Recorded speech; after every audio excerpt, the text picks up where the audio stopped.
ISKCON Prabhupada লিখছেন international society for Krishna consciousness, ISKCON শর্টে দিয়েছেন। আইতে ইন্টারন্যাশনাল আন্তর্জাতিক, এসতে সোসাইটি ফর, কেতে কৃষ্ণ, CON কনসাসনেস আন্তর্জাতিক কৃষ্ণ ভাবনামৃত সংঘ। কেন আমাদের এই ইস্কনের প্রতিষ্ঠাতা চাইলেন যে সবাই কৃষ্ণ ভাবনায় ভাবিত হোক? কি কারণ? আমরা তো অন্য দিকে ভাবিত হতে পারি, ছেলে মেয়েদের দিকে ভাবিত হতে পারি, সরকার দিকে ভাবিত হতে পারি, আত্মীয় স্বজন দিকে ভাবনা করতে পারি না। এই সব ভাবনা আমরা বহু জন্ম জন্ম ধরে করে আসছি, দেশের জন্য, পুত্রকন্যার জন্য, বহু জীবনে। ইতিপূর্বে আমরা পশু পাখি কীট পতঙ্গ গাছপালা বহু দেহ লাভ করেছি, দেবদেহ পর্যন্ত। সবাই কিন্তু আমরা পারিবারিকভাবে, আত্মীয়ভাবে, দেশত্ববোধ নিয়ে সবাই ভেবেছি। আবার মনুষ্য দেহ এসেও সে একই ভাবনা। পশু দেহেতেও দেখেন তারা ভাবে নিজের নাতি পুতি ছেলে মেয়ে জন্যই। একটা কুকুর বাচ্চা জন্ম দিল, কোথায় খাবে বাচ্চা? কারো হাড়ি ভেঙে নিয়ে এসে তাকে খাওয়ানোর ভাবনা চিন্তা। একটা পাখি বাচ্চা জন্মালো, কোথাও একটু নিয়ে এসে ছুটে এনে খাওয়ানো ভাবনা, হ্যাঁ কি না? তো প্রত্যেক ক্ষেত্রে আমরা দেখছি প্রত্যেক জীব তার পারিবারিকভাবে, সমষ্টিগতভাবে, ব্যক্তিগতভাবে সবাইয়ের ভাবনা করছি।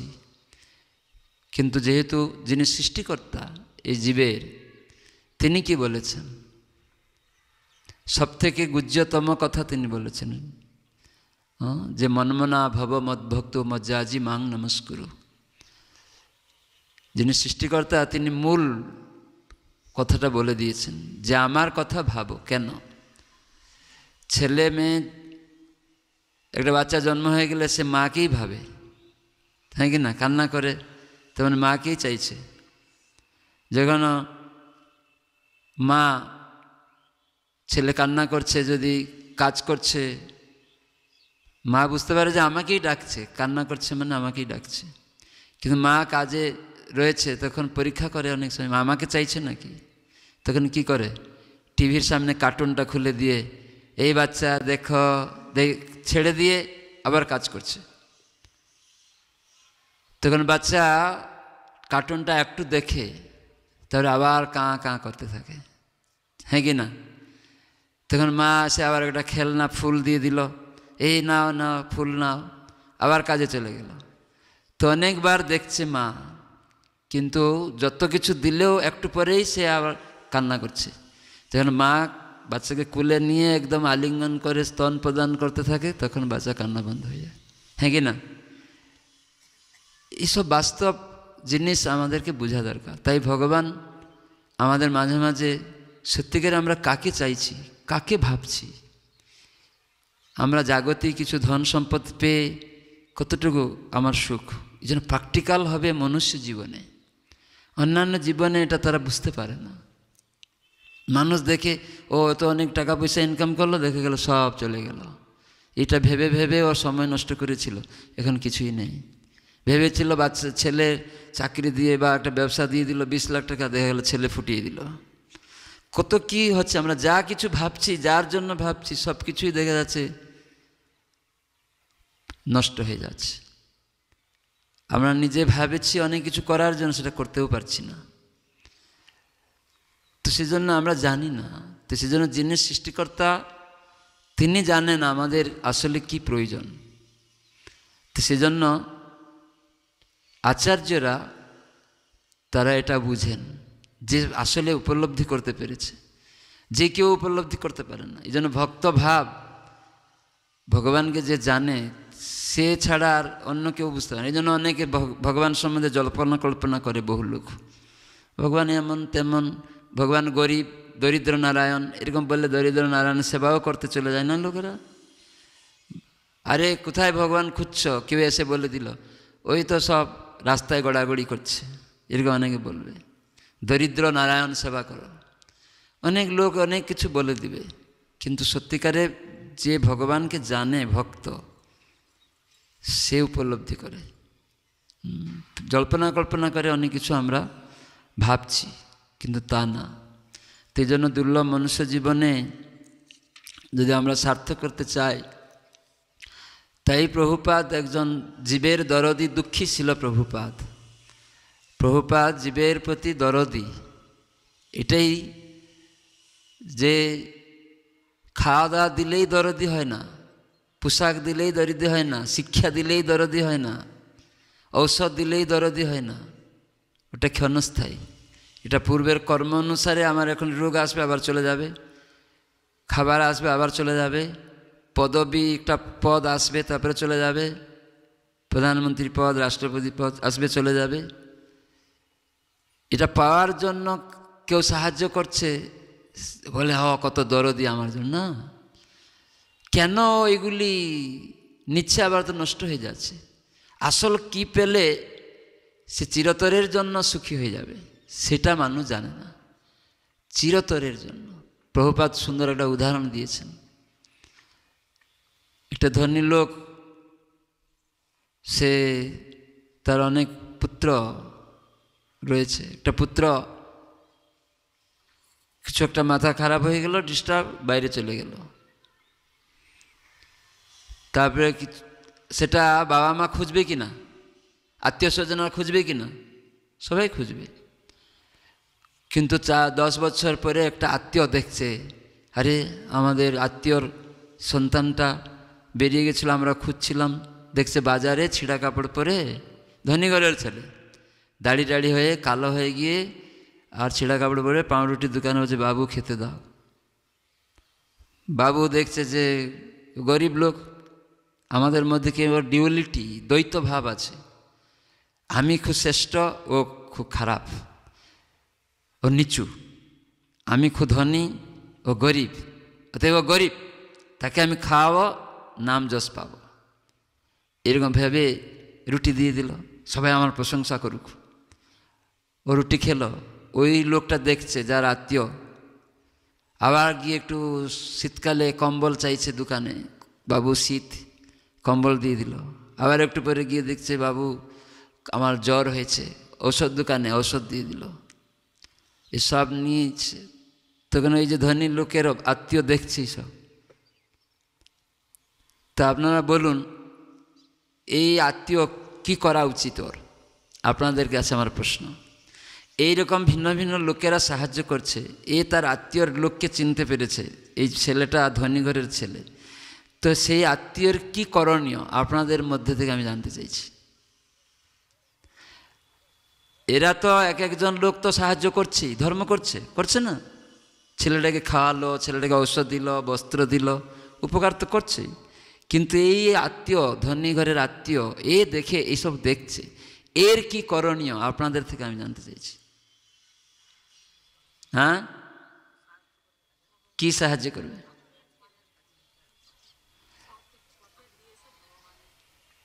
আগে কি করা উচিত তার?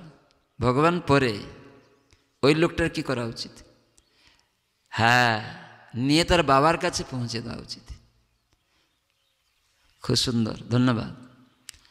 যদি বাবার কাছে পৌঁছে দেওয়া হয়, তাহলে ওর চিরতরের জন্য সব কিছু মোকাবিলা হয়ে যাবে কি না? ঠিক সেরকম আমরা জীব। ওই লোক পাউরাটি দোকানদার জানতো না ও ধনী ঘরের ছেলে, ও হচ্ছে ওটা ভিখারি। ওই গরিব লোক এরকম ভাবছে। ওই দোকানদার, ঔষধ দোকানদার জানে না ও ধনী ঘরের ছেলে, ও জানে না বস্ত্রদানী, ভাবছে ও গরিব। কিন্তু এই লোকটি জানতো এই আমার আত্মীয়, বিরাট কোটিপতি ঘর, তার ছেলে এরকম ভিক্ষা করছে, তাই তার হাত ধরে বাবার কাছে পৌঁছে দিয়েছে। তাই আমরা যখন জানতে পারি কৃষ্ণ আমাদের প্রভু, পিতা, জগতের পিতা কৃষ্ণ সর্ববেদে কয়, পিতারে যে ভক্তি করে সে সুপুত্র হয়। পিতাকে ভুলে চলে যাওয়ার ফলেই কষ্ট। পিতার কাছে যে জানে ভগবান আমার পরম পিতা, তার কাছে এই জন্য আচার্যরা, ভক্তরা জানে যে ভগবান হচ্ছেন আসলে অহম সর্বস্ব প্রভব মত সর্বং প্রবর্ততে ইতিমত্বা ভজন্তে মাং বুদ্ধাভাব সমন্বিতম। সব কিছুর সৃষ্টিকর্তা, পালনকর্তা, ভরণ পোষণদাতা, এই মাটি, জল, আকাশ, আগুন যা কিছু আমরা দেখছি সব ভগবান থেকে এসছে। তাঁরই সৃষ্ট আমরা সবাই, তাকে ভুলে যাওয়ার জন্য এই দুর্দশা। আমরা জানি না, সেই জন্য শাস্ত্রে বলা, কৃষ্ণ ভুলি সেই জীব অনাদি বহির্মুখ, অতএব মায়া তারে দেয় সংসারাদি দুঃখ।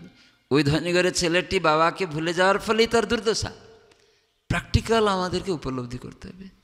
তো সেই জন্যই প্রভুপাদ ইস্কন প্রতিষ্ঠা করেছেন, যে কৃষ্ণ সেখানে রয়েছে, যিনি সৃষ্টিকর্তা, যার সব কিছু। এই জন্য উনি আন্তর্জাতিক কৃষ্ণ ভাবনামৃত সংঘ গঠন করেছে, যে সারা বিশ্বের লোক ভুলে গেছে, তাই ভগবানের শুদ্ধ ভক্তরা জানে। ভগবান নিজে আসেন আর তার ভক্তদের পাঠান ধর্ম সংস্থাপনার্থে। ধর্ম মানে কি? ভগবানের যে আইন, সেটাকে প্রতিষ্ঠা করতে, ভগবানের যে আইনটা প্রতিষ্ঠা করতে। সেটা আমরা না মানার জন্য তাই আমরা কষ্ট পাচ্ছি। তো সেই আইনটা হচ্ছে কি? প্রথম ভগবানের শরণাগত হওয়া। তো আমরা জানি না। তো সেজন্য শাস্ত্র অনুসারে গীতা ভাগবত থেকে আচার্যরা আমাদেরকে শিক্ষা দিয়েছেন যে আসলে আমাদের কে পিতা, জগৎ পিতা, কে আমাদের পতি, কে আমাদের রক্ষাকর্তা। এই সমস্ত যখন কেউ উপলব্ধি করবে, সবাই দৌড়াচ্ছে রাজনৈতিক নেতার কাছে, সে নিজেই রক্ষা করতে পারে না নিজেকে, সে রক্ষা করবে? ডাক্তার নিজেকে রক্ষা করতে পারে না, নিজে একটা রোগে কষ্ট পাচ্ছে, সে রক্ষা করবে? দিবে ঔষধ একটা সাময়িক, তারপরে আবার কষ্ট। কেন এই রোগটা হলো? কেন আমি খেতে পাচ্ছি না? কেন আমি হতাশা? কেন আমি বস্ত্র পাচ্ছি না? ওই লোক পাচ্ছে, ও কি করে হলো পালো? ওর ঘর আছে, আমার কেন ঘর নেই? কেন? এই প্রশ্ন যখন কেউ করবে, তখন সে বুঝতে পারবে। তো সেই জন্যই আমরা সাধুসঙ্গ করি। এই জন্য ধাম ভগবানের গৃহ। আপনারা খুব ভাগ্যবান যে ভক্ত সঙ্গ পেলেই এইটা সুযোগ হয়। তারা কি করে? আমরা ভুলে থাকি। জগতের লোক পান্ডারা কি করে? নিয়ে যাবে দার্জিলিং, নিয়ে যাবে দীঘা, নিয়ে যাবে আমেরিকা, কিন্তু ভক্ত কি করে নেবে না? যেখানে ভগবানকে ভুলে গেছে তার কাছে নিয়ে গিয়ে স্মরণ করিয়ে দেবে। তা আপনারা মায়াপুরে এসে আনন্দ লাভ করছেন? হরি বল, স্মরণ হরে কৃষ্ণ কৃষ্ণ কৃষ্ণ হরে হরে, হরে রাম রাম রাম হরে হরে। কিন্তু ভগবানকে আমরা দেখতে পাবো না। ভগবান যেখানে আবির্ভূত হয়েছেন সেই স্থানে আসলে কিছু অনুভব হবে, সেই জন্য ভক্ত সঙ্গ করা হয়। হ্যাঁ, ভগবানকে কেউ দেখতে পাবে না এই জড় শরীর দিয়ে, জড় চক্ষু দিয়ে। কেন? আমাদের নিজের চক্ষু দিয়ে আমরা নিজের মুখটাই দেখতে পাই না, তো ভগবানকে দেখা মুশকিল। নিজের চোখের কাছে, পলক আছে, দেখতে পারি না, মাধ্যম লাগে। সেই জন্য ভগবান বলে দিয়েছেন যে আমাকে কেউ পাবে না দেখতে, কিন্তু ভগবান তো আমাকে দেখতে পাবেন, হ্যাঁ কি না? আমি দেখতে না পাই, ভগবান তো আমাকে দেখতে পাবেন। কেন? ওনার সৃষ্ট জীবে আমরা। আমি দেখতে না পেলেও ভগবান কেন না? আমার মুখটা আমি দেখতে পাই না, কিন্তু আমি কি করে ভগবানকে দেখব? তো সেজন্য, যেমন আপনার উদাহরণ দিলে বুঝবেন, মমতা ব্যানার্জির কাছে পৌঁছানো আপনাদের কাছে দুষ্কর না? দুষ্কর, অতি সহজ নয়। কিন্তু মমতা ব্যানার্জির কাছে আপনাদের কাছে পৌঁছানো সহজ না? সহজ না? অতি সহজে আপনার কাছে চলে আসবে। কি করে আসবে আপনার কাছে বলুন? আপনি এমন কিছু করবেন মমতা ব্যানার্জির ইচ্ছা অনুসারে, সে গ্রাম গ্রামে হলেও মমতা ব্যানার্জি চলে যায়, হ্যাঁ কি না? প্রধানমন্ত্রী চলে যায়, ভিখারির বাড়িতে চলে যায়। কেন? ও এমন কিছু করছে যার ফলে তাকেও আকৃষ্ট করে নিয়ে চলে আসে। ঠিক সেটাই হচ্ছে ভক্তি, প্রেম, ভগবানের সেবা। আমরা জানি না, ভক্তর সঙ্গে যখন আমরা ভগবানের সেবা করব, অটোমেটিক্যালি ভগবান আমাকে ডেকে কাছে চলে যাবে। আমাকে ভগবানকে দেখার চেষ্টা করতে হবে না। এটাই আমাদের দেখা।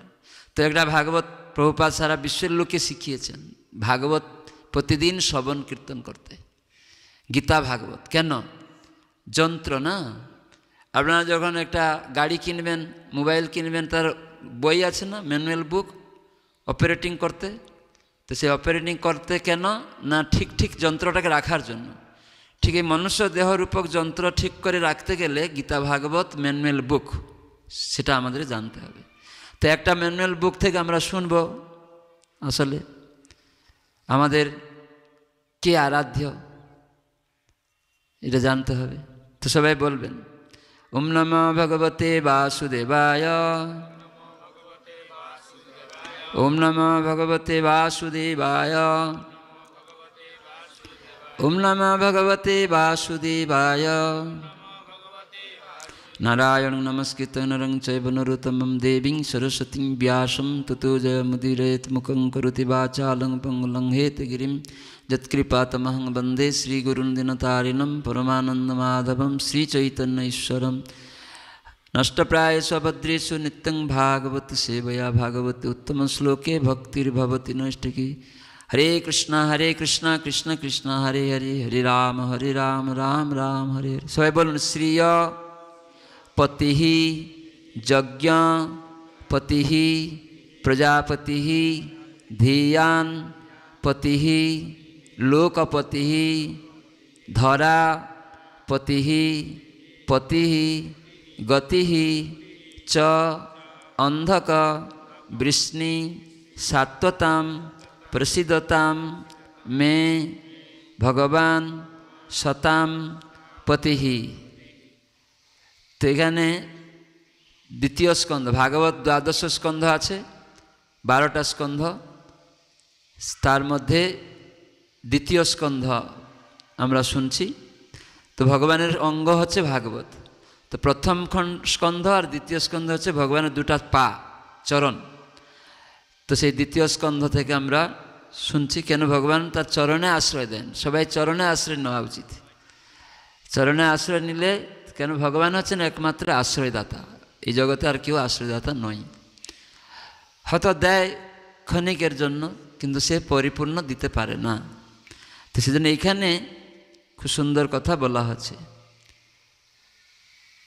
দ্বিতীয় স্কন্ধে 4th অধ্যায় সৃষ্টি প্রকরণ বিষয়বস্তুর 20 শ্লোক। এখানে বলা আছে, সবাই বলুন, সমস্ত ভক্তদের আরাধ্য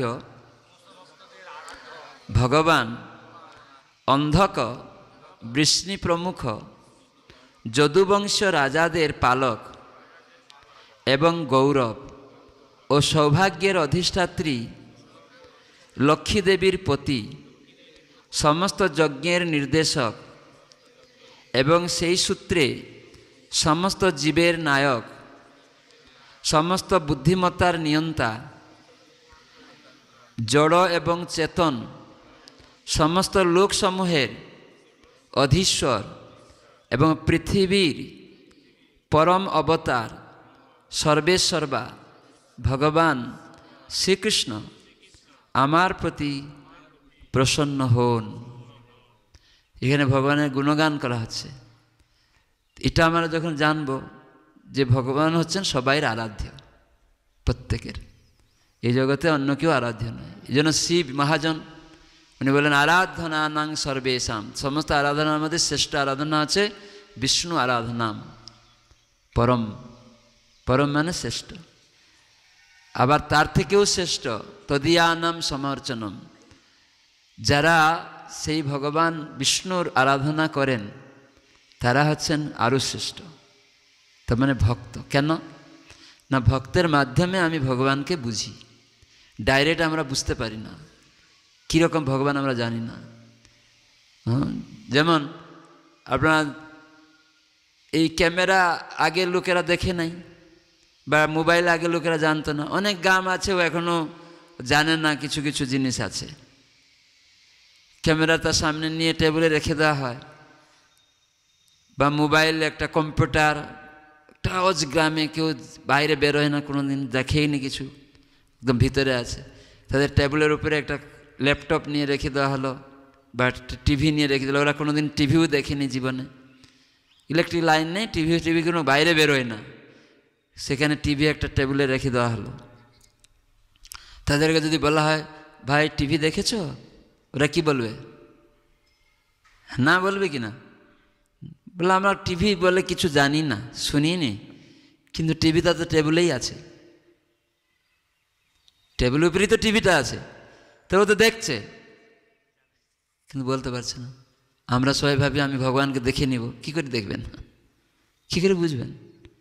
ভগবান আপনার সামনে দাঁড়ালেও আপনি বুঝতে পারবেন কি? টিভিটা ওখানে রয়েছে টেবিল উপরে, আর ওই গ্রামের ছেলে মেয়েরা বলছে আমরা টিভি বলে কিছু জানি না, শুনি না, তো টিভিটা আছেই। সবাই বলে আমি দেখে ফেলবো, আমাকে দেখাও। দেখা যাবে ভগবানকে? ভগবানকে দেখা যাবে কী করে? এই টিভিটাকে তো রয়েছে, দেখেও তো বুঝতে পারছি না। যখন ওই লোকটি বলছে টিভি মানে একটা বক্সের মতো, তার সামনে কাঁচ আছে, আর তার কানেকশন দিলে লাইট জ্বলে উঠবে, আর এরকম ছবি দেখা যাবে, তখন ও কানেক্ট করছে আস্তে আস্তে করে করে, এইসব ব্যাখ্যা করতে করতে সঙ্গে সঙ্গে লাইট জ্বলে উঠছে। টিভি দেখেছ? বলছে হ্যাঁ টিভি দেখেছি। কোথায়? ওই তো টেবিলের আগে তো ছিল। ঠিক সেই রকম আমরা ভগবানকে কি দেখতে পাবো? এটাই। সেই জন্য সাধুরা বা যে জানে সেটা সম্বন্ধে ভাগবতে তার বর্ণনা রয়েছে, এবং সাধু সেটা প্র্যাকটিক্যাল কীরকম যখন বর্ণনা করে দিবে, তখন ভগবান সেখানে সামনে এলে আমরা বুঝতে পারবো, নাহলে আমরা বুঝতে পারবো না। কেউ বলে আমি দেখিনি, যেটা আমি বিশ্বাস করি না। তো টিভিটাতে দেখেছ, বিশ্বাস করতে পারছো না। তো এইরকম অন্ধ লোক আছে কিছু, যে আমি না দেখেছি নয়নে, তা শাস্ত্র গুরু বচনে বিশ্বাস করি না। আরে বাপু, তোমার জন্ম তোমার বাবা দিয়েছিল, দেখেছিলে? তাহলে বিশ্বাস করছো? মা এ হচ্ছে তোমার বাবা, তো বেদ হচ্ছে মাতা। এই জন্য এখানে শাস্ত্র ম্যানুয়াল বই, এই জন্য এখানে বলে দেওয়া হয়েছে সমস্ত ভক্তদের আরাধ্য হচ্ছেন কে?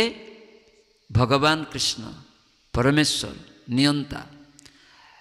অন্ধক, বৃষ্ণি প্রমুখ যদুবংশ, এরা যদুবংশের লোকেদেরও ভগবান হচ্ছেন, এইসব রাজাদের পালকও ছিলেন উনি, এবং গৌরব।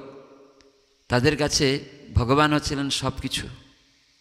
তারা এরকম ভাবত। কেন? যদুবংশে ভগবান আবির্ভূত হয়েছিলেন বলে তারা সবসময় গৌরবান্বিত ছিল, যে আমাদের বংশে ভগবান এসছেন আর আমাদেরকে পালন করছেন। তো এইভাবে অধিষ্ঠাত্রী দেবী হচ্ছেন সৌভাগ্যের অধিষ্ঠাত্রী দেবী, লক্ষ্মী দেবী। তার পতিকে নারায়ণ, বিষ্ণু। সমস্ত যজ্ঞের নির্দেশক, এই যে যজ্ঞ মানে বিষ্ণু, এবং যজ্ঞ যা কিছু করতে হবে তার নির্দেশক হচ্ছেন ভগবান, এবং সেই সূত্রে সমস্ত জীবের নায়ক ভগবান। সমস্ত বুদ্ধি যে আসছে, সে বুদ্ধিমত্তার নিয়ন্তাও তিনি। এই জন্য ভগবান বলা হয়েছে ভগবান। ভগবান মানে সমস্ত ঐশ্বর্যের যিনি মালিক, ষড় ঐশ্বর্যপূর্ণ। ভগ মানে ঐশ্বর্য, বান মানে সমস্ত ঐশ্বর্যের যিনি মালিক, সমস্ত জ্ঞান যার থেকে আসছে, তাই জন্য সমস্ত জ্ঞানের নিয়ন্তা, বুদ্ধির নিয়ন্তা, এই জন্য তাকে ভগবান বলা আছে। সমস্ত ঐশ্বর্য, ধন সম্পদ, সমস্ত ঐশ্বর্য। আচ্ছা আপনারা বলুন, এই সারা পৃথিবীর মধ্যে কেউ বলতে পারে যে সমস্ত ধন সম্পদের আমি মালিক? কেউ নেই। কেউ বলবে যে এ হচ্ছে ধনী, এদের থেকে এ ধনী, এদের থেকে এ ধনী, কিন্তু সমস্ত ধন সম্পদের মালিক বলে কেউ বলেনি, সমস্ত জ্ঞানের মালিক বলে কেউ বলেনি, সমস্ত সৌন্দর্যের বিশ্ব সুন্দরী বলে। কিন্তু এর থেকে আরও সুন্দরী আছে অন্য জায়গা, আমরা তো বিশ্বটা দেখছি, তার উপরেও আছে কিছু। এই জন্য মানুষকে উপলব্ধি করতে হবে যে সমস্ত গৌরব যদি চান, ভগবানকে গ্রহণ করতে হবে। তিনি আমাদের আরাধ্য, তিনি আমাদের গতি, তার কাছে আমাদের পৌঁছানো উচিত। এই জগতে অন্য কেউ আমাদের গতি নয়। তো সেজন্য সম্পূর্ণভাবে লক্ষ্মীরও পতি হচ্ছেন ভগবান। আপনি টাকা চান, লক্ষ্মী পূজা হচ্ছে, লক্ষ্মী নারায়ণ নেই। এই কয়েকদিন আগে লক্ষ্মী পূজা গেল না, তার পাশে কেউ নারায়ণ ছিল? যারা মূর্খ তো নারায়ণকে বাদ দেয়, লক্ষ্মী পূজা করে। লক্ষ্মীর নাম হচ্ছে চঞ্চলা, সে পালিয়ে যাবে, আমার স্বামী নেই, পালিয়ে যাবে। সেজন্য লক্ষ্মী নারায়ণ, সবাই জানে লক্ষ্মী নারায়ণ, কিন্তু প্রত্যেক লোক বাড়িতে খালি লক্ষ্মী পূজা করে, নারায়ণ নেই। আমরা যখন বাড়িতে ছিলাম দেখতাম খালি লক্ষ্মী, বৃহস্পতিবার এলেই লক্ষ্মী পূজা হবে, নারায়ণ পাশে নেই, তো চঞ্চল। তো এই জন্য প্রভুপাদ শিখালেন রাধা কৃষ্ণ, সমস্ত লক্ষ্মীর লক্ষ্মী রাধারানী, তার থেকে সমস্ত শক্তিরা এসছে।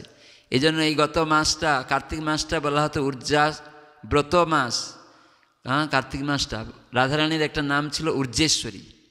এই জন্য ভক্তরা ঊর্জাব্রত করত। কেননা এই ঊর্জাব্রত মানে রাধারানী ওই কার্তিক মাসের অধিষ্ঠাত্রী দেবী, তিনি আরাধ্যা, তাই তার ঊর্জাব্রত করত। ঊর্জা মানে শক্তি, আর রাধারানীর নাম হচ্ছে ঊর্জেশ্বরী, তার মানে সমস্ত শক্তির উৎস তিনি। তার থেকে সব শক্তি আছে, দুর্গা, কালী, লক্ষ্মী, যা কিছু দেখছেন, সেজন্য উনি মহালক্ষ্মী। বৈকুণ্ঠে শত সহস্র লক্ষ্মী রয়েছে, সম্ভ্রমে তারা ভগবানের সেবা করছে, শত শত লক্ষ্মী, কিন্তু মূল লক্ষ্মী হচ্ছেন শ্রীমতী রাধারানী। এই জন্য তার নাম হচ্ছে ঊর্জেশ্বরী। এই দুর্গা, কালী বলুন, সমস্ত শক্তির উৎস রাধারানী। রাধারানীর ছায়া সব, দুর্গা হচ্ছে রাধারানীর ছায়া। তার মানে ছায়ার অত শক্তি। দুর্গা কি করছে? প্রলয় ঘটিয়ে দিচ্ছে। সৃষ্টি স্থিতি প্রলয় সাধন শক্তি রেখা, যার দ্বারা ভগবান এই সৃষ্টি স্থিতি প্রলয় এই জগতের সব কিছু করতে পারে না। দুর্গা শুধু এই জগতে তিনি রক্ষয়িত্রী। রক্ষয়িত্রী মানে কি? জেলখানার। দুর্গ মানে জেল, দুর্গা মানে জেলের রক্ষয়িত্রী। এই জন্য দুর্গা, দুর্গ আর দুর্গা, তো সেটা মায়া, ভগবানের একটা শক্তি, বহিরঙ্গা শক্তি, রাধারানীর ছায়া। তো এইভাবে আর অন্তরঙ্গা শক্তি হচ্ছেন রাধারানী, আনন্দদায়িনী শক্তি। তাই আমরা যে আনন্দ চাই, তার এক রাধা কৃষ্ণ একসাথে সেবা করতে হবে। এই জন্য ইস্কন থেকে হরে কৃষ্ণ কৃষ্ণ কৃষ্ণ হরে হরে, হরে রাম রাম রাম হরে হরে। তাই সমস্ত কিছুর উৎস ভগবান যদি আমরা জানি, তাই তার শক্তি সহ আমরাও তার শক্তি, কিন্তু তার কি শক্তি? তটস্থা শক্তি। তা তটস্থা শক্তির জীব, সে স্বতন্ত্র নয়, কিন্তু একটা অনুস্বতন্ত্রতা রয়েছে। কেন স্বতন্ত্র নয়? তার একটু অনুস্বতন্ত্রতা রয়েছে। কেন? তটস্থা শক্তি। তটস্থা শক্তি মানে নদী আর কূলের কি বলে, নদী আর স্থল, নদী আর স্থলের মাঝখানে জায়গাটাকে তটরেখা বলে, তাই না? তটরেখা। ঠিক সেই রকম অন্তরঙ্গা শক্তি আর বহিরঙ্গা মায়া শক্তির মাঝখানে জীব আমরা, তটস্থা শক্তি। এই জন্য তটস্থা শক্তি। এখানে মাঝখানে যদি আপনি থাকেন, নদী আর স্থলের মাঝে থাকেন, তাহলে আপনি হয় জলের দিকে যেতে পারবেন, না স্থলের দিকে যেতে পারবেন, হ্যাঁ কি না? তো সেটাই আপনাদের জানা উচিত। তা সেজন্য আমাদের স্বতন্ত্রতা, মন্দ বাইরের দিকে গেলে মন্দ, অন্তর দিকে গেলে আনন্দ। তো কোনটা করবেন, এই স্বতন্ত্রতা দেওয়া হয়েছে। ভালো নেবেন না খারাপ নেবেন, সেটা আপনাকে বিচার করতে হবে। তো এই জন্য মায়াপুর ধামে এসেছেন, নবদ্বীপ ধাম। এই নবদ্বীপ ধামে মহাপ্রভু কৃষ্ণ নিজে এসেছেন কৃষ্ণ প্রেম দিতে। তো সেই প্রেম আমরা পেতে পারি না, কিন্তু প্রেম আমাকে খুঁজবে যদি আমরা তার ভগবানের সেবা করি। তো এই কলিযুগে ভগবানের নাম হরে কৃষ্ণ কৃষ্ণ কৃষ্ণ হরে হরে, হরে রাম রাম রাম হরে। এই নাম যখন করবেন, ভগবান আকৃষ্ট হবেন। আর নিতাই গৌর পঞ্চতত্ত্ব নাম শ্রীকৃষ্ণ চৈতন্য প্রভু নিত্যানন্দ শ্রীদ্বৈত গদাধর শিবাসাদি গৌর ভক্তবৃন্দ, এভাবে একবার বলে হরে কৃষ্ণ কৃষ্ণ কৃষ্ণ হরে হরে, হরে রাম রাম রাম হরে হরে। কোনো কিছু ত্যাগ করতে হবে না। এই জন্য ভক্তিবিনোদ ঠাকুর বললেন, নামাশ্রয় করি যতনে তুমি থাকো আপন কাজে। সব কর্ম থাকবে, চাকরি, ব্যবসা, রান্না বান্না, সব খাওয়া দাওয়া, ঘুমানো, বিবাহ, পুত্র উৎপন্ন, যা কিছু কর্ম আপনার জীবনে আছে, সেটা কৃষ্ণকে কেন্দ্র করে করুন। গীতা এটাই বলা হলো, সর্বকর্মাণি অপি সদা কুর্বাণ মত ব্যাপাসে। সমস্ত কর্ম আমাকে কেন্দ্র করে করো। এই জন্য কৃষ্ণ এই যুগে নাম রূপে এসেছেন। হরে কৃষ্ণ কৃষ্ণ কৃষ্ণ হরে হরে, হরে রাম রাম রাম হরে। এই জন্য নামকে আশ্রয় করে চাষ করুন, ব্যবসা করুন, চাকরি করুন। আপনাকে অন্য কিছু ত্যাগ করতে হবে না, কোনো কিছু, শুধু ভগবানের নামকে আশ্রয় করে থাকুন। ব্যাস, এই অভ্যাস করুন। যখন এই অভ্যাস করতে করতে কি হরে কৃষ্ণ বলতে বলতে কৃষ্ণের প্রতি আকৃষ্ট হবেন, যখন হুচট খাবেন ও কৃষ্ণ বলবেন, সেদিন জানবেন শত বাধা গঞ্জনা লাঞ্ছনা বিপদ এলেও কৃষ্ণ আসবে, আর মৃত্যুটা সব থেকে বিপজ্জনক, ওটা আসলেও কৃষ্ণ আসবে। গীতায় কৃষ্ণ বলেন, মা অন্তকালে চমামেব স্মরণ মুক্ত কলেবরম, দেহত্যাগের সময় যদি আমাকে স্মরণ করতে পারো, আমার কাছে চলে আসবে। তাহলে এই জগতে যে আপনি যা কিছু ভাবছিলেন সব অনিত্য, সেগুলা থেকে মুক্ত হতে পারবেন। চক্র, জন্ম বারবার হচ্ছে, মৃত্যু হচ্ছে, আজকে ধনী ঘরে কালকে ভিখারি ঘরে হয়ে যাবে অটোমেটিক্যালি, আবার ভিখারি থেকে আবার পশু পাখি শরীরে চলে যাবেন, হয়তো প্রধানমন্ত্রী থেকে একটা কুকুরের দেহে চলে যাবেন, যে কোনো দেহতে চলে যাবেন। আসক্তি, আপনার আসক্তিটা কোথায়? একটা মনুষ্য দেহ তো একটা বাঘের শরীরে চলে যাবেন, আপনার আসক্তিটা কোথায়? তো এই জন্যই ভগবত আরাধনা করার মাধ্যমে আমাদের চেতনাকে মার্জিত করা, আয়না পরিষ্কার করা। যখন আপনার আয়না যখন যাবেন, সামনে ময়লা আছে, মুখ দেখা যাবে, কি করতে হবে? পরিষ্কার করতে হবে। তো পরিষ্কার করলে লাইট নেই, দেখা যাবে, তাহলে কী করতে হবে? লাইট জ্বালাতে হবে। তাহলে আমার নিজের মুখ দেখতে আয়নার কাছে যেতে হয়। আয়না ময়লা থাকলে দেখা যায় না, আবার পরিষ্কার হলেও লাইট না থাকলে দেখা যায় না। ঠিক সেই ভগবান হচ্ছেন আমাদের হৃদয়ের আয়নাকে পরিষ্কার করার জন্য ঝাড়ুদার, আবার সঙ্গে সঙ্গে লাইট। তিনি আমাদের হৃদয়কে পরিষ্কার করবেন কি করে? না, যদি আমরা তার শরণাগত হই, তাকে যদি ডাকি, তার নাম করি, তাকে ভুলে গেছি, তার নাম করলে চেতরূপ আয়না পরিষ্কার হবে, আর সঙ্গে সঙ্গে একটা লাইট জ্বলবে। নিজেকে দেখবেন যে আমি এই বাবার মা সন্তান নয়, হিন্দুর নয়, মুসলিমের নয়, খ্রিস্টানের নয়, ভারতের নয়, আমেরিকার নয়, প্রধানমন্ত্রী নয়, আফ্রিকার নয়, মুখ্যমন্ত্রী নয়, মহিলা নয়, পুরুষ নয়, এই দেহের মধ্যে আত্মা, আমি কৃষ্ণের দাস। আত্মা মহিলা পুরুষ নয়। এই আত্মা ভোগ করার বাসনা করছে বলে পুরুষা অভিমান চলে এলো। ভগবান একমাত্র ভোক্তা, তিনি একমাত্র পুরুষোত্তম ভগবান কৃষ্ণ, তার নাম হচ্ছে কৃষ্ণ। এই জড়জগতে কোনো একটা বুড়ো হয়ে গেল, সে বলছে আমি পুরুষোত্তম, না, সে পুরুষোত্তম না, তার শিষ্যরা বলছে পুরুষোত্তম। এটা মূর্খামি। ভগবান হচ্ছেন পুরুষোত্তম, তার নাম হচ্ছে কৃষ্ণ। কৃষ্ণ বুড়ো হয় না। যে পুরুষোত্তম হবে তার বুড়ো হবে কেন? দাড়ি চুল হবে কেন? গাল ঢুকে যাবে কেন? পুরুষোত্তম মানে সে সবসময় তার পুরুষত্ব থাকবে, সবসময় যুবক। সে বুড়ো হয়ে যাবে নাকি? যদি কেউ লোক মূর্খ কাউকে এরকম ভগবান বলে দাবি করে, কোনো কেউ জীব ভগবান নয়। যদি সে ভগবান হয় তাহলে এক বহুনাং য বিদধাতি কামান, সকলের কামনা পূর্ণ করতে পারবে? বৃষ্টি হচ্ছে না দিন, দিতে পারবে? হাতির খাবার 100 কেজি খাবার লাগবে, দিতে পারবে? যদি দিতে পারবে, সে তবে আবার চাইছে তোমরা সব আমাকে টাকা পাঠাও। না, এরকম নয়। তো এইরকমভাবে প্রতারিত হবেন না। সেজন্য জগন্নাথ, জগতের নাথ কৃষ্ণ মহাপ্রভু রূপে এসেছেন গৌরাঙ্গ, নিতাই গৌর কৃষ্ণ বলরাম। সেজন্য নিতাই গৌরাঙ্গ নাম করলে অতি সহজে কৃষ্ণকে পাওয়া যায়। কেন? ওনারা নিজেই কৃষ্ণ বলরাম। তো সেজন্য আমার অনুরোধ, আপনারা চেষ্টা করুন অভ্যাস করতে। এখনই আপনাদেরকে অনেক কিছু করতে হবে তা নয়। আমার ভিক্ষা আছে যে এই যুগধর্ম আইন, কলিযুগের আইন, ভগবানের নাম 16 নাম 32 অক্ষর, হরে কৃষ্ণ কৃষ্ণ কৃষ্ণ হরে হরে, হরে রাম রাম রাম হরে। এটা দৈনিক তুলসীর সামনে বসে, কেন তুলসী সাধু, ভগবানের প্রিয়া, ভগবানের প্রিয়। শিবজি বললেন না যে আমার আরাধ্য হচ্ছেন ভগবানের যে অত্যন্ত প্রিয়। তো ভগবানের অত্যন্ত প্রিয় হচ্ছে বৈষ্ণবরা। তো যে তুলসী বৈষ্ণবী, সেজন্য রাধা বলা হচ্ছে, রাধারানী কে? আরাধনায় শ্রেষ্ঠা। তো সেজন্য আমরা রাধা কৃষ্ণ একসাথে করি পূজা, এই কারণে। কারণ রাধারানীর মাধ্যমে আমরা কৃষ্ণ সেবা করি। এই জন্য গুরু পরম্পরা। রাধারানীকে কে ভজন করছে, সেই রকম ব্যক্তির আরাধনা করতে হবে।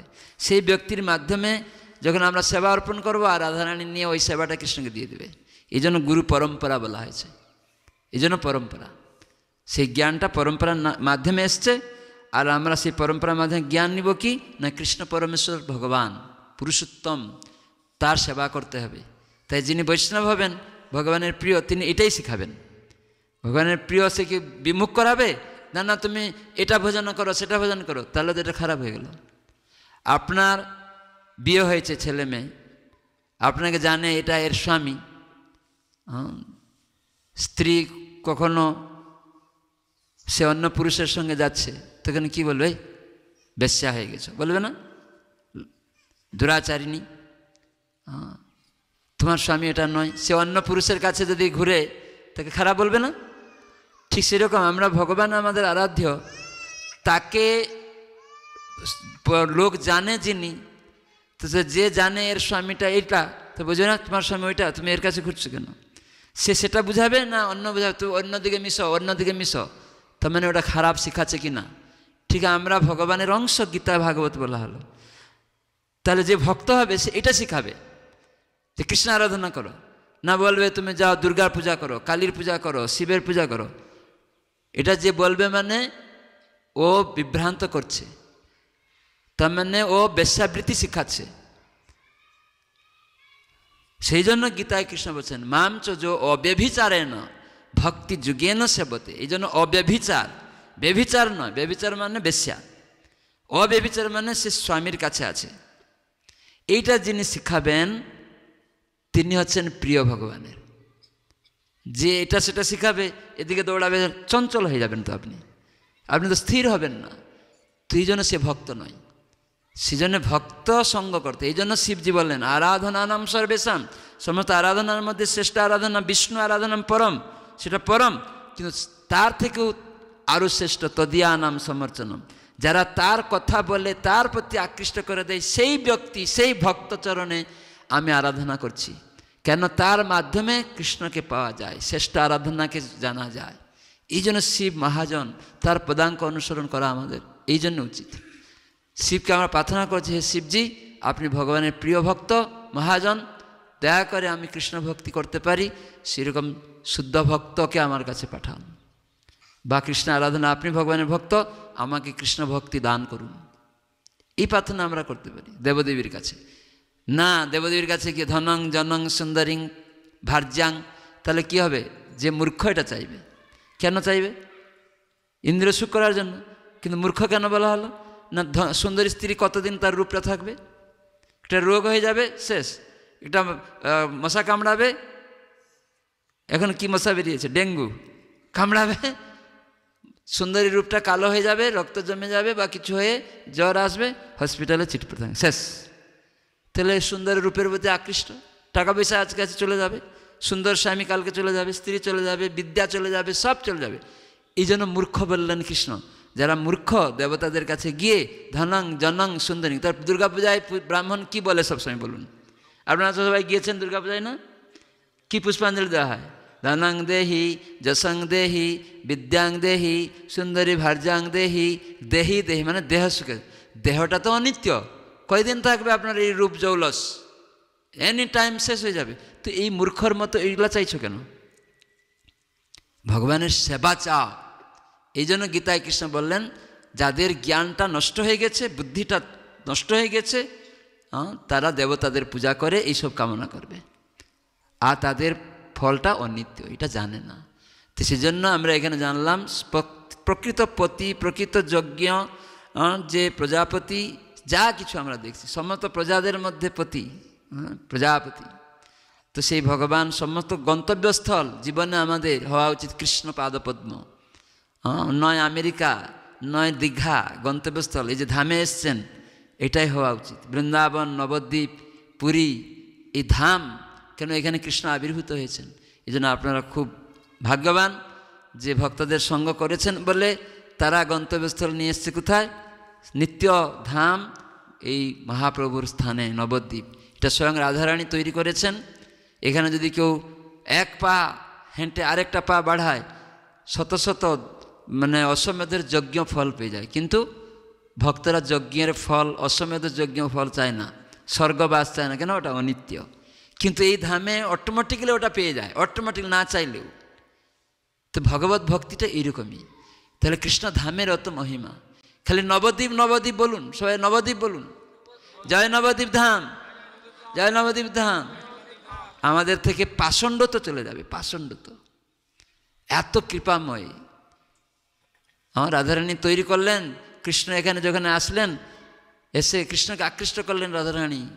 এই নবদ্বীপ ধাম তৈরি করে 9টা দ্বীপ, নবকুঞ্জ বলা হয়। আর সেখানে তিনি এসে বাঁশি বাজালেন, তো কৃষ্ণকে আকৃষ্ট করলেন এইখানে এসে। এক সময় কৃষ্ণ তিনি গোলক বৃন্দাবনে কি করেছিলেন না, হঠাৎ করে বিরজা সখীর সঙ্গে বিহার করতে চলে গেছেন। আর রাধারানী যখন শুনলেন যে কৃষ্ণ এখন বিরজার কুঞ্জে গেছেন, তখন উনি সব সখী গোপীদেরকে নিয়ে কৃষ্ণের কাছে গেলেন। তখন কৃষ্ণ অন্তর্ধান করলেন, আর সঙ্গে সঙ্গে বিরজা নদীর রূপ ধারণ করল ভয়ে, রাধারানী এসছে দেখে। তখন রাধারানী কৃষ্ণকে আর খুঁজে খুঁজে পেলেন না। তখন তিনি একটা মনোজ্ঞ স্থান রচনা করলেন, যে আমি এমন একটা স্থান রচনা করব যেখানে কৃষ্ণকে আকৃষ্ট করে আমার কাছে আমি নিয়ে আসবো, তাকে আমি খুঁজে পাচ্ছি না। তো কৃষ্ণ সেবা করার এরকম একটা জায়গা তৈরি করব।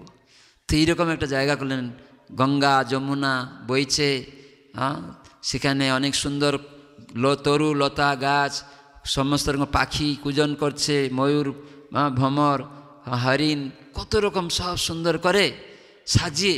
আর রাধারানী তখন কি করলেন না, বাঁশি বাজাতে লাগলেন। তখন কৃষ্ণ রাধারানী যখন গান গাইতে লাগলেন, কৃষ্ণের গুণগান বাঁশির দ্বারা, কৃষ্ণ আর থাকতে পারেন না। কেন, রাধারানী হচ্ছেন সর্বশ্রেষ্ঠা, আরাধনা এত সেবা করেছেন, তাই তার সেবার অনুদান স্বরূপ তিনি সেখানে চলে এলেন। তখন এসে পাশে রাধারানীকে স্পর্শ করলেন, বললেন, হে রাধে, তুমি এত সুন্দর মনোজ্ঞ স্থান, নবকুঞ্জ নবদ্বীপ তৈরি করেছ, এত সুন্দর মনোরম এই স্থান যদি কোনো ব্যক্তি তোমার আর আমার নাম করবে, হরে কৃষ্ণ কৃষ্ণ কৃষ্ণ হরে হরে, হরে রাম রাম রাম হরে হরে, তারা আমাদের প্রেম লাভ করবে, আমাদের কাছে ফিরে আসবে, বিলোক বৃন্দাবনে চলে যাবে, নিতাই গৌর প্রেমানন্দে। তো এইরকমই নবদ্বীপ সুন্দর স্থান, এখানে আপনারা এসেছেন, ভাগ্যবান। তো সেজন্য আমার ভিক্ষা আপনাদের কাছে, এইটুকু ভিক্ষা যে আপনারা হরিনামের আশ্রয় করুন। কি করছেন বাড়িতে, ব্যবসা চাকরি, কি খাচ্ছেন, ওইসব বিচার নয়, কেবল হরে কৃষ্ণ মন্ত্রের আরাধনা করুন। এটা শুনে শুনে করবেন, তুলসীর সামনে বসে। কিভাবে করবেন? সবাই একসাথে, হরে কৃষ্ণ কৃষ্ণ কৃষ্ণ হরে হরে, হরে রাম রাম রাম হরে হরে, হরে কৃষ্ণ কৃষ্ণ কৃষ্ণ হরে হরে, হরে রাম রাম রাম হরে হরে। এভাবে শুনে শুনে তুলসীর সামনে বসে ছেলে মেয়েকে নিয়ে 108 বার বলবেন, কমপক্ষে 10 মিনিট। এটা আমার ভিক্ষা আপনাদের নবদ্বীপ ধামে। রাধারানীকে কৃষ্ণ বললেন, এই ধামে যদি হরিনাম কেউ করে, আর এই ধামের যদি ফল, এই ধামের যে সেবা, এটা এসেছেন মানে সেটা একটা নিয়ে যাওয়া উচিত। কিছু তো একটা নিয়ে যাবেন ধাম থেকে। তো অনেক কিছু নিয়েছেন, হয়তো কাপড় চোপড় প্রসাদ অনেক কিছু। তো ভগবান এখানে নাম বিতরণ করেছিলেন, সমগ্র বিশ্ববাসীকে বলেছিলেন, পৃথিবীর সর্বত্র আমার নাম প্রচার হবে, এখান থেকে ঘোষণা করেছিলেন। তো এখানে এসেই যদি আমরা এই ভগবানের নাম আপনারা করেন, কিন্তু সেটা কিভাবে করবেন, মহাপ্রভুর শিক্ষা এটাই, যে ভক্ত সঙ্গে হরিনাম এই মাত্র চায়, সংসার যিনি তার কোনো বস্তু নাই। আমরা জানি নাম করি, কিন্তু মহাপ্রভু বলেন না, ভক্ত সঙ্গে করো। 10-5 মিলে নিজ দ্বারেতে বসিয়া, টাকা পয়সা নেই, কি করব, মৃদঙ্গ কিনবো করতাল, না, মহাপ্রভু কি বলছেন, 10-5 মিলে নিজ দ্বারেতে বসিয়া কীর্তন করহ সবে হাতে তালি দিয়া। সবাই বলুন, হরে কৃষ্ণ না কৃষ্ণ কৃষ্ণ হরে হরে, হরে রাম রাম রাম হরে হরে। সবাই উচ্চ স্বরে,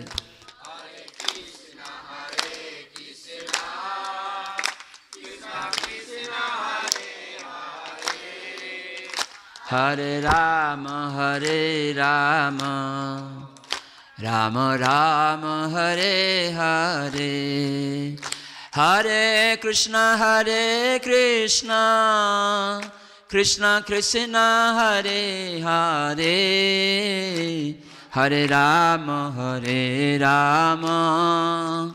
রাম রাম হরে হরে, হরে কৃষ্ণ না কৃষ্ণ কৃষ্ণ হরে হরে, হরে রাম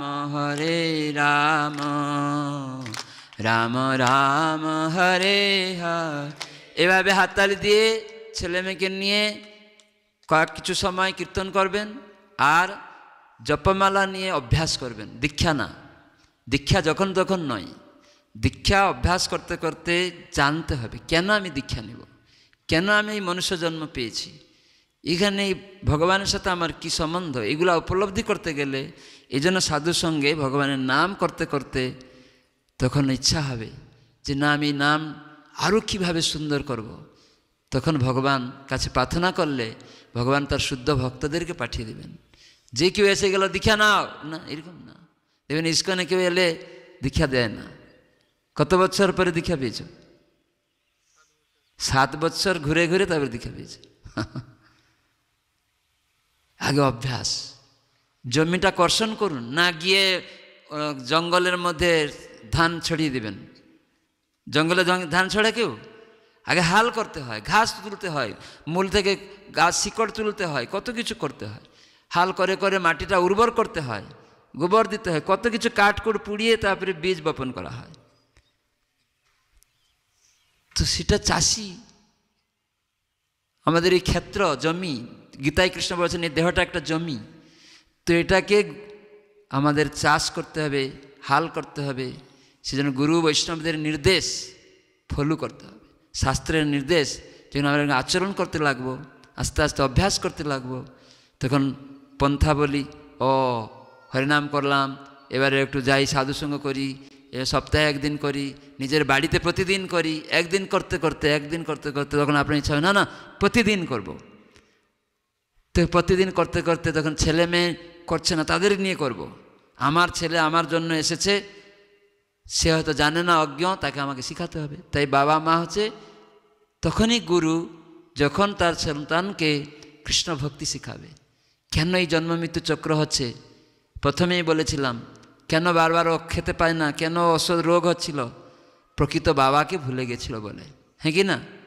তো সেরকম আমরা প্রশ্ন উদয় হবে মনে, যে কেন আমি খেতে পাচ্ছি না, কেন আমার রোগ, কেন ওই লোকটা ধনী, কেন ওই লোকটা প্রধানমন্ত্রী হলো কি করে? খালি ভোট দিলেই, সাকসেস করে দিলে প্রধানমন্ত্রী হওয়া যাবে না। আপনি ভোট পেয়ে গিয়ে তারপরের দিন আবার প্রধানমন্ত্রীর পদ থেকে চলে যাবে, অনেকে চলে গেছে। তো সেজন্য আমাদের শিক্ষা করা উচিত, এই জগতের যা কিছু সব অনিত্য, ভগবান হচ্ছে নিত্য। আমার এই দেহের মধ্যে যে বস্তুটা আছে ওটা নিত্য, সেটাকে জানিয়ে কার সাথে তার সম্বন্ধ সেটা জানা দরকার। তো এই জন্যই হরে কৃষ্ণ মন্ত্রের জপ আরাধনা কলিযুগ ধর্ম, ধর্ম মানে আইন, তাই আমরা পালন করছি। তাই আমি অভ্যাস করতে অনুরোধ করছি সবাইকে, যে অভ্যাস করবেন, তাহলে নিজের চেতনা মার্জিত হয়ে প্রকৃত স্বরূপ অধিষ্ঠিত হবেন, যে আসলে আমি কে। এখন আমরা যা বলি সব ভুল বলি, লোকেদেরকে ভাওতা দিই সারা দুনিয়া। দেখবেন কেউ বলছে বাবা আজ চলে গেলেন, বাবা আজকে দেহত্যাগ করলেন, এরকম বলে না? বাবা দেহত্যাগ করলে বলে, গ্রামে গঞ্জে বলে, সর্বত্রই বলে, আজকে বাবা দেহত্যাগ করলেন, মা দেহত্যাগ করলেন, স্বামী দেহত্যাগ করলেন। তো তারপরে কি করে? কান্না করে। কেন কান্না করছেন? বাবা দেহত্যাগ করে বলে কান্না করছেন কেন? আপনি যাকে বাবা বলেছিলেন ও তো রয়েছে এখানে, যাকে বাবা বলেছিলেন ও তো রয়েছে, কিন্তু সেই সঙ্গে সঙ্গে কান্না করছেন বাবা দেহত্যাগ করলেন। তাহলে বাবাকে দেখেননি, যাকে বাবা বলেছিলেন সে পড়ে আছে। তাহলে অরিজিনাল বাবাকে আপনি দেখেননি, সেই জন্য বলছেন বাবা দেহত্যাগ করেছেন। তার মানে এটা বাবা নয়, তাই কান্না করছেন। কিন্তু আসল বাবাকে কি দেখতে পেয়েছিলেন? তাই মৃত্যুর সময় ওই জ্ঞান হয়। কারো দেহত্যাগের সময় যারা জীবিত থাকে তখন জ্ঞান হয়, ও আমি অতদিন অজ্ঞানে ছিলাম, এটা তাহলে আমার বাবা নয়, এখন একে পুড়াতে হবে, পুতাতে হবে, ফেলে দিতে হবে, দুর্গন্ধ হবে, এটা আসল বাবা নয়, এটা আসল মা নয়, এটা স্বামী নয়, এটা প্রধানমন্ত্রী নয়, এটা রাষ্ট্রপতি নয়। তাহলে ভাওতা দিয়েছিলাম জগতের সবাইকে, স্বামী বলে, বাবা বলে, মা বলে, প্রতারণা করেছি জগতে। এই জন্য আমরা কষ্ট পাচ্ছি, আমরা প্রতারিত, নিজে অন্যকে প্রতারণা করছি, যার ফলস্বরূপ আমরা হতাশা, উৎকণ্ঠা, উদ্বেগে রয়েছি। এটি তার কারণ, কেউ জানে না। প্রকৃত আমিকে কেউ জানে না। হিন্দু মুসলিম খ্রিস্টান বলে দাঙ্গা লাগছে কেন? দেহের পরিচয়। সিপিএম তৃণমূলী বিজেপি কংগ্রেসি বলে দাঙ্গা লাগছে কেন? দেহের পরিচয়, ওইটা পরিচয় নয়। তো এই জন্যই হরে কৃষ্ণ মন্ত্র কীর্তন জপ করার মাধ্যমে, আরাধনার মাধ্যমে জ্ঞান উদয় হবে। তো সেই জন্য তখন মনে হবে এই স্বামী কৃষ্ণের দাসী, ও এ বৈষ্ণব, এই পুত্র কৃষ্ণের সন্তান, বৈষ্ণব আমাকে ফুলমালা গেঁথে দিয়েছে, এই জন্য আপনি বস্ত্র দিচ্ছেন, এই জন্য স্বামীর কাপড় কেচে দিচ্ছেন, এই জন্য রান্না করে ভোগ লাগাচ্ছেন। ও বাচ্চা, সে বড় হয়ে কৃষ্ণ সেবা করবে। ও আমার স্ত্রী ভগবানের জন্য রান্না করেছে, ওর বস্ত্র লাগবে, ঔষধ লাগবে, বৈষ্ণবী ও ভগবানের সেবা করেছে, এই জন্য স্ত্রীর জন্য আপনি কাপড় কিনছেন, তাকে ভোগ করার জন্য নয়। ওই সন্তান কৃষ্ণ সন্তান, কৃষ্ণ সেবা করার জন্য ভগবান আমাকে পাঠিয়েছেন, এই জন্য আপনি পুত্র উৎপাদনের জন্য হয়তো চেষ্টা করছেন। কৃষ্ণ সেবার নিজে তার থেকে ভোগ করার জন্য নয়। কেন? আপনার পুত্র আপনাকে চিরকাল দেখবে না, থাকবেও না। সেজন্য ভগবানের চরণে আশ্রয়, এটাই আমাদের এইখান থেকে আমরা শিক্ষা লাভ করছি। তো সেজন্য আমি অনুরোধ করব, এই নবদ্বীপ ধামের সার্থকতা অর্জন করুন। আমি প্রার্থনা করব মহাপ্রভুর কাছে, রাধা মাধব এবং বৈষ্ণবদের কাছে, তাদের অহেতুকী কৃপা আশীর্বাদ আপনাদের উপরে বর্ষিত হোক এবং আপনারা উত্তরোত্তর এই ভগবানের চরণে আশ্রয় নিয়ে দুর্লভ মনুষ্য জীবনকে সার্থক করুন। নিজেদের পুত্র কন্যা আত্মীয় স্বজন সবাইকে কৃষ্ণ সেবাতে নিযুক্ত করে, যে কেন এই পুত্রের রোগ হয়েছে, সে তার পূর্বের কর্মানুসারে, আপনি বাবা তাকে মুক্ত করাতে পারেন না, ডাক্তার আপনি মুক্ত করাতে পারেন না, একটা ঔষধ দিলেন তারপরে আরেকটা রোগ হয়ে গেল, কেন হয়েছে? এই জন্য কৃষ্ণ ভুলি সেই জীব অনাদি বহির্মুখ, অতএব মায়া তারে দেয় সংসার আদি দুঃখ, এই দুঃখের কারণ। তো সেজন্য আমরা ভগবানের চরণে আরাধনা করার জন্য আশ্রয় নিব নিষ্কপটভাবে, সরল চিত্তে। যদি আপনি প্রার্থনা করবেন, কৃষ্ণ আপনাকে সাহায্য করবেন।